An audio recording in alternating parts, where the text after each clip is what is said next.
Imamo polako uključenja gledalaca, evo, 1 minut.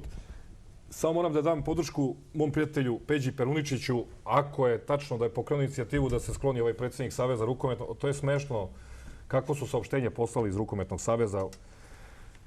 Kakve vi crne uspehe imate u Rukometnom savezu? Imate 2 medalje sa domaćeg takmičenja gde ste na silu uzeli na domaćem terenu muški i ženski rukomet medalju. Reprezentacija Srbije u muškom i u ženskom rukometu je komična. Ona ne može nikoga da pobedi na strani, ona služi za popravljanje go razlike. Island je ostvario najubedljiviju pobedu nad jednom reprezentacijom u istoriji. I to je najveći poraz u istoriji jugoslovenske, da ne kažem srpske reprezentacije, od 20 razlike na Islandu. Jasno je da ova reprezentacija rukometna ne može ni na jednom gostujućem terenu da ostvari povoljan rezultat već 10 godina.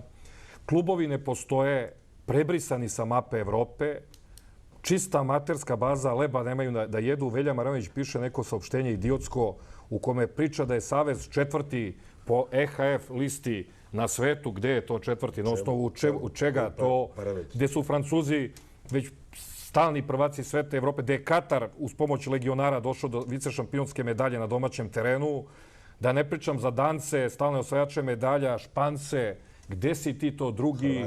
Hrvate koji su vele sila, što bi rekao Dragan Jakovljević, koji ne postoji šansa da ne dođu u završnicu velikih rukometnih takmičenja, koji imaju jedan klub, da ne pričam za Vardar, za Metalurg, nepostojeći klubovi, gde je prvak Vojvodina koja ne postoji, Zvezda, Partizan ne postoje na mapi Evrope.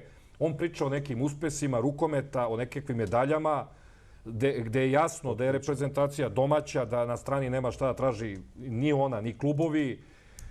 Priča neku priču o vrbovanju funkcionera.